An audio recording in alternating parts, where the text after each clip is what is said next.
Hello friends, welcome in my channel rise with Anamika. कैसे आप सभी लोग? आई होप बहुत अच्छे होंगे। हम लोग मोशन चैप्टर पढ़ रहे हैं, तो 2 पार्ट इसके हो गए हैं। अगर आप लोगों ने इस पार्ट को नहीं देखा है तो जरूर देखिए, क्योंकि उसी से आगे कंटिन्यू कर रहे हैं, तो उसी से लिंक है। अगर आप वो चैप्टर पढ़ेंगे तो ये आगे का समझ में नहीं आएगा।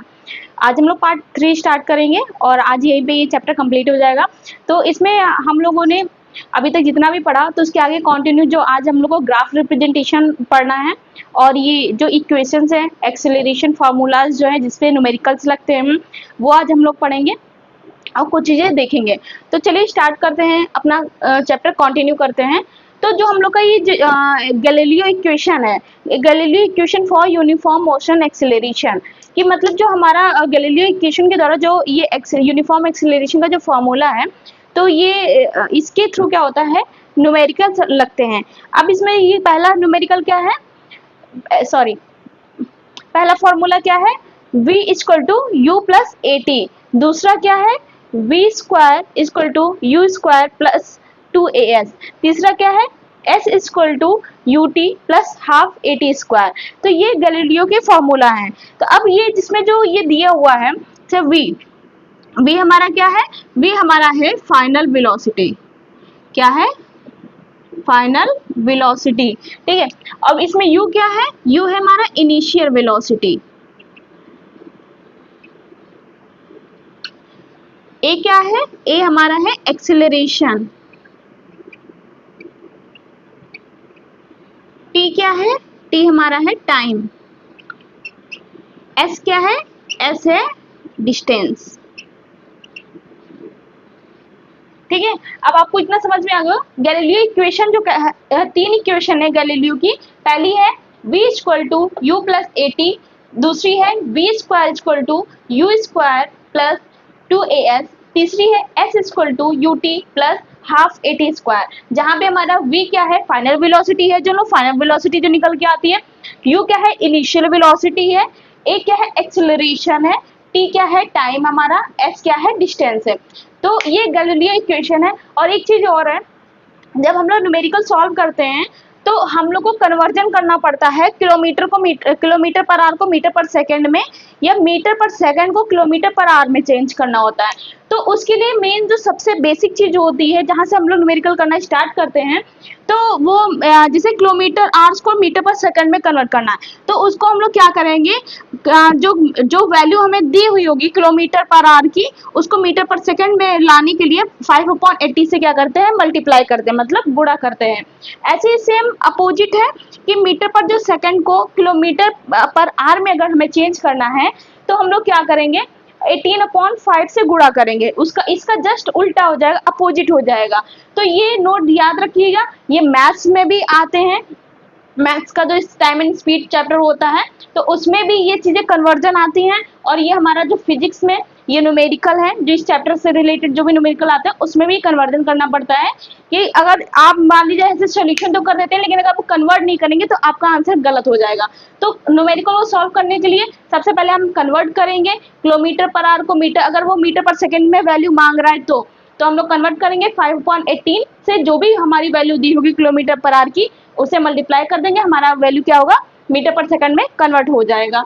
फिर हमें जो भी चीजें निकालनी है, तो हम इस फॉर्मूले के हेल्प से वैल्यू को निकाल सकते हैं। ठीक है। आई होप इतना ये आपको फॉर्मूला समझ में आ गया। ये हमारे 3 फॉर्मूले हैं, जो आप लोग ध्यान रखिएगा, क्योंकि इन्हीं के बेस पे न्यूमेरिकल लगते हैं। अब हम लोग देखेंगे मोशन ग्राफ। मोशन ग्राफ क्या होता है, मतलब गति संबंधी ग्राफ। मोशन ग्राफ में हम लोग क्या करते हैं कि जो भी हमारी गति हो रही होती है, उससे रिलेटेड जैसे टाइम है, एक्सीलरेशन है, डिस्टेंस है, इनके अकॉर्डिंग जो भी हमारी गति हो रही होती है, तो उसको हम लोग ग्राफ में कैसे रिप्रेजेंट करते हैं, या फिर उसका ग्राफ किस प्रकार बनता है। अब हम लोग मोशन ग्राफ में यही सब चीजें देखेंगे। अब मोशन ग्राफ क्या होता है, 2 प्रकार के होते हैं। कौन कौन से ग्राफ होते हैं, एक डिस्प्लेसमेंट टाइम ग्राफ,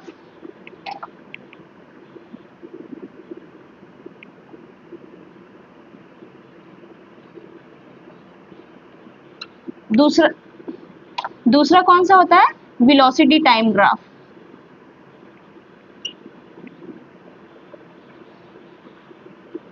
अब ग्राफ हमारे दो प्रकार के होते हैं, एक डिस्प्लेसमेंट टाइम ग्राफ कि डिस्प्लेसमेंट ग्राफ में कैसा हो रहा है, अगर हम किसी मोशन में डिस्प्लेसमेंट हो रहा है तो वो उसका ग्राफ कैसा बनेगा। दूसरा वेलोसिटी, अगर वेलोसिटी हो रही है तो उसका ग्राफ कैसा बनेगा।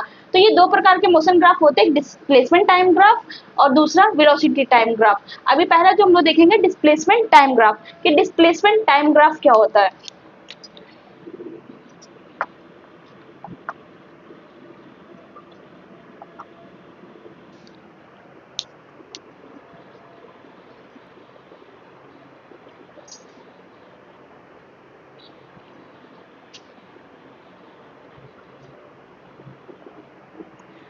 अब हम लोग देखेंगे डिस्प्लेसमेंट टाइम ग्राफ क्या होता है, इसकी डेफिनेशन क्या होती है और आखिर ये कैसे बनता है।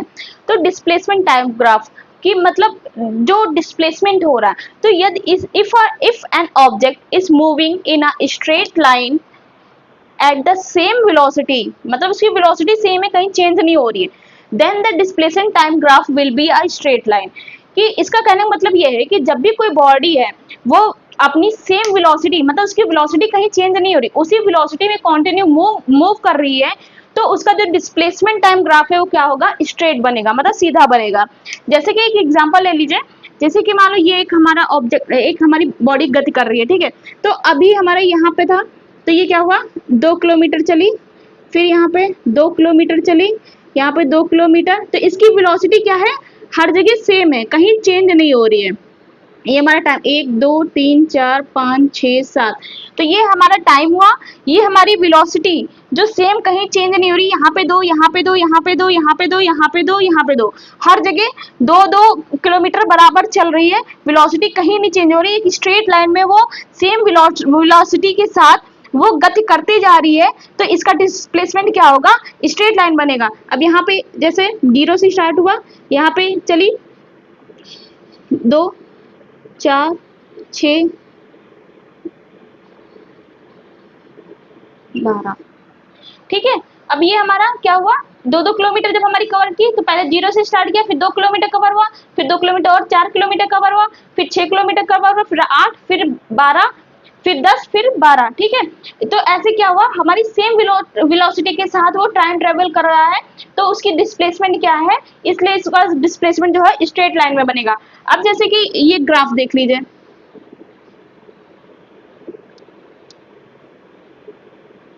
अब स्ट्रेट लाइन ग्राफ कैसे बनेगा ये भी देखिए। जैसे कि ये हमारा क्या है, डिस्प्लेसमेंट,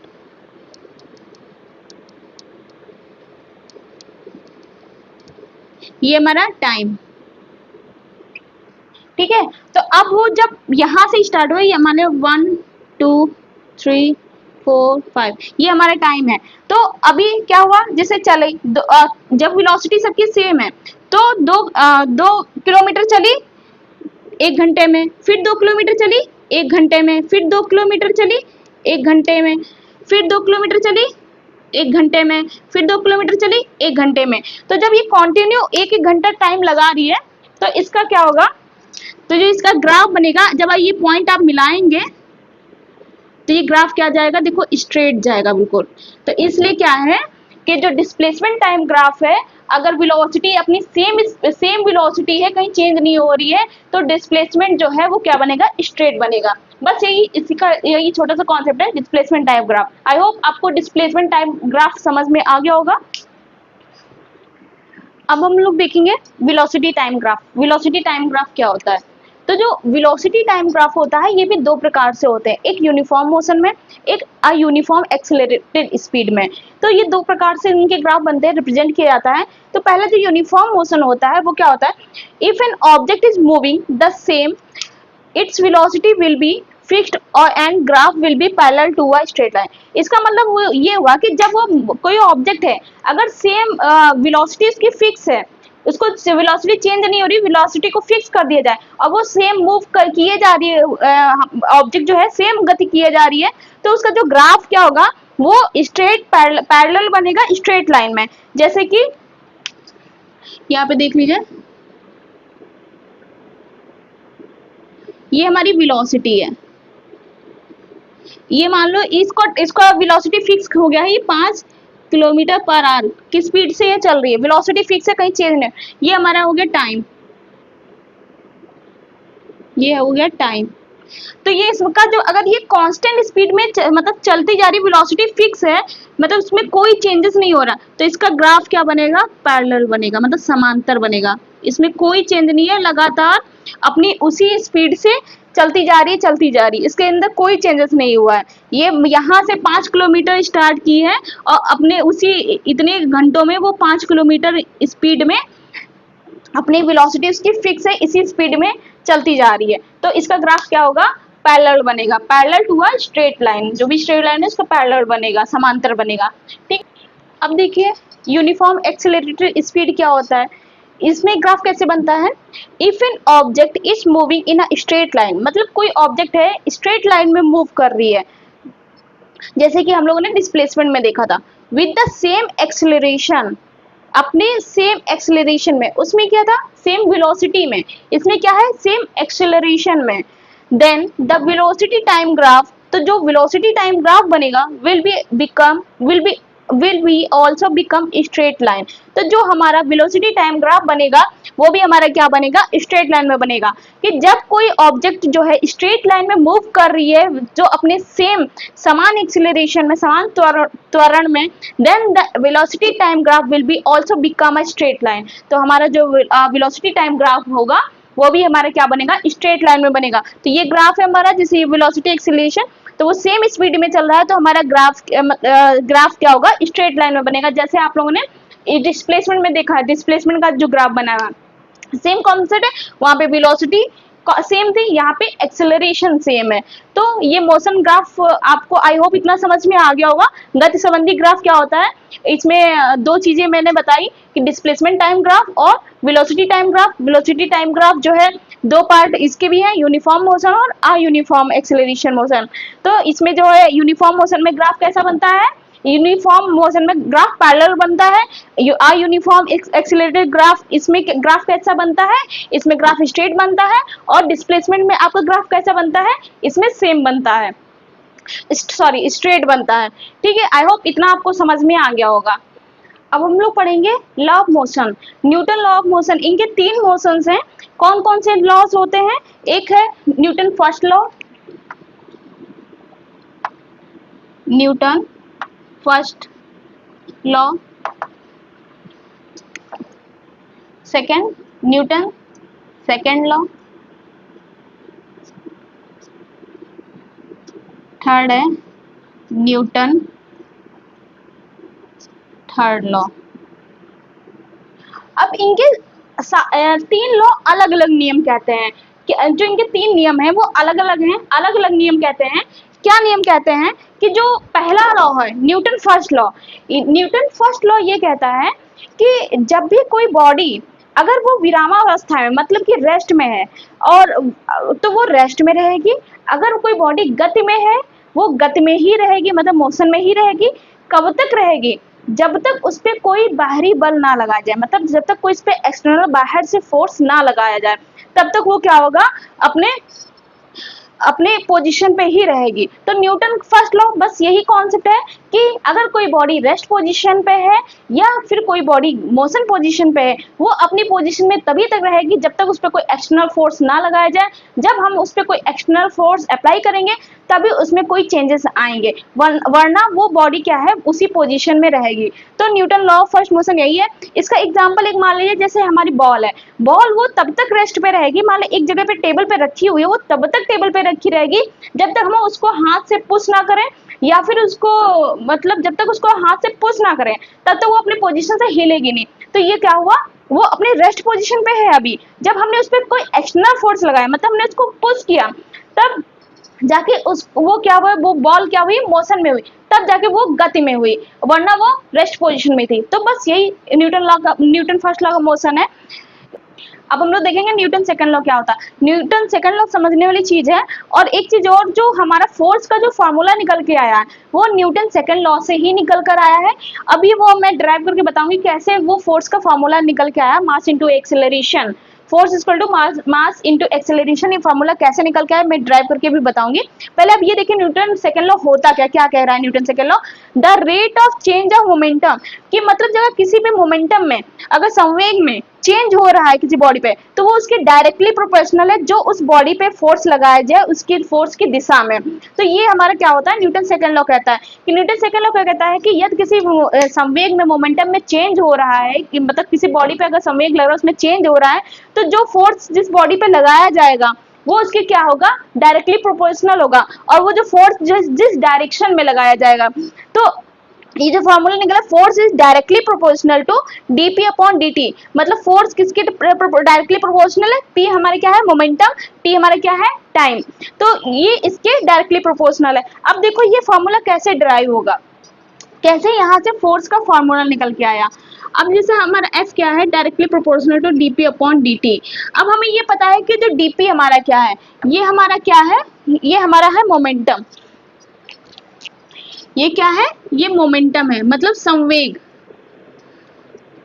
ये हमारा क्या है मोमेंटम संवेग। अब मोमेंटम हमको पता है, मोमेंटम का फॉर्मूला क्या होता है, मास इनटू वेलोसिटी, m क्या है मास, v क्या है वेलोसिटी, ये हमें पता है कि ये मोमेंटम का फॉर्मूला होता है, मास इनटू वेलोसिटी।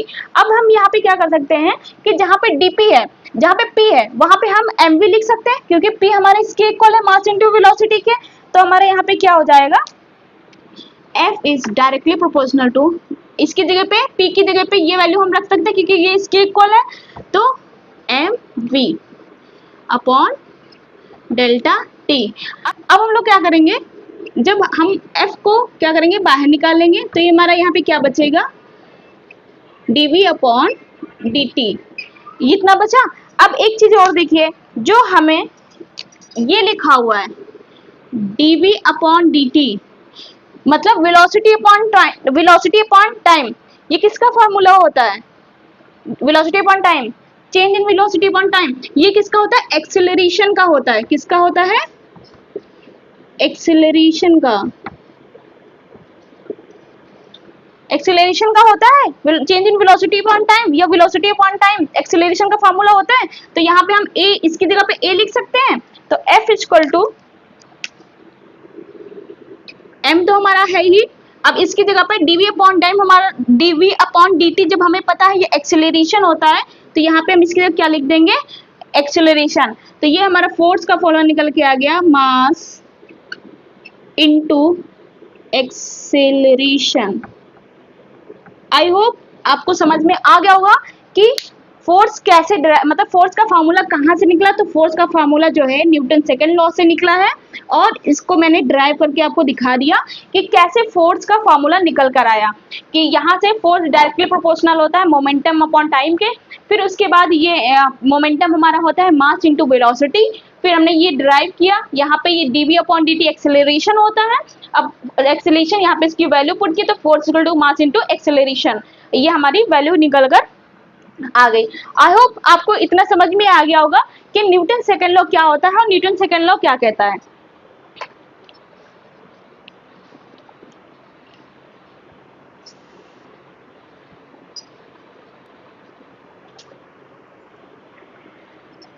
ये हमारा लास्ट बचा हुआ है मोशन का लॉ, क्या कहते हैं, third law of motion. To every action, I hope ये सबको पता होगा और ज्यादातर सबको यही कॉन्सेप्ट क्लियर होता है कि to every action there is equal and opposite reaction, कि मतलब जो भी एक्शन होगा वो बराबर और अपोजिट, उसका तुरंत क्या होगा, अपोजिट रिएक्शन मिलेगा। जैसे कि एक एग्जांपल इसका बेस्ट है, जैसे कि मान लीजिए सबसे कॉमन एग्जांपल इसका है, जैसे गन है, गन किसी ने शॉट किया, गन चलाया, तो जितना फोर्स वो लगा आगे की तरफ, तो उसका तुरंत रिएक्शन पीछे की तरफ था, झटका लगता है तो उसका तुरंत रिएक्शन हुआ। तो यही क्या होता है, to every action there is equal and opposite reaction, जितना एक्शन हम देंगे उसके बदले उतना ही हमको अपोजिट रिएक्शन मिलेगा। जैसे कि मान लो किसी ने एक थप्पड़ मारा, खींच के किसी के एक गाल पे थप्पड़ मारा, तो जिस फोर्स से उसने थप्पड़ मारा गाल पे, तो वो गाल भी क्या करेगा, उसी फोर्स, वही फोर्स, जितना फोर्स उसके गाल पे लगा होगा वही फोर्स उसको रिटर्न करेगा। उसके हाथों पे भी वही चीज लगेगी। तो इसलिए देखा हुआ जब वो कोई किसी को थप्पड़ मारता है तो उसके गाल पे तो चोट लगती है लेकिन उसके हाथों में भी चोट लग जाती है। तो वही जो है उसका अपोजिट रिएक्शन होता है। तो to every action there is an equal and opposite reaction, ये न्यूटन का थर्ड लॉ कहता है। तो आई होप ये न्यूटन के सारे लॉ आपको क्लियर हो गए होंगे, Newton first law, Newton second law, Newton third law. ठीक है, ये 3 लॉस है और ये मोशन चैप्टर यहीं पे कंप्लीट होता है। इसमें सारी चीजें मैंने बता दी हैं। फिर भी कोई चीजें छूट गई हो तो आप मुझे कमेंट में बता दीजिएगा। अगर कोई चीज नहीं समझ में आई है, कोई चीज छूट गई है तो आप कमेंट में बता दीजिएगा। और ये चैप्टर यहाँ पे कंप्लीट होता है। अच्छे से नोट्स बनाए। अगर आपने इससे पहले वाले वीडियोस नहीं देखे हैं तो जरूर देखिए, पार्ट 1 पार्ट 2 इस चैप्टर का जरूर देखिए। अब नेक्स्ट चैप्टर हम लोग जो कंटिन्यू करेंगे वो फोर्स एंड प्रेशर करेंगे। वो अगला चैप्टर हम लोग फोर्स इसी से आगे कंटिन्यू है, इसी से रिलेटेड भी है, तो आप लिंक भी कर पाएंगे। तो हम फोर्थ चैप्टर स्टार्ट करेंगे, 1 बाय 1 चैप्टर कंप्लीट करेंगे। तो इसके बाद जो है यहाँ से ये चैप्टर कंप्लीट होता है।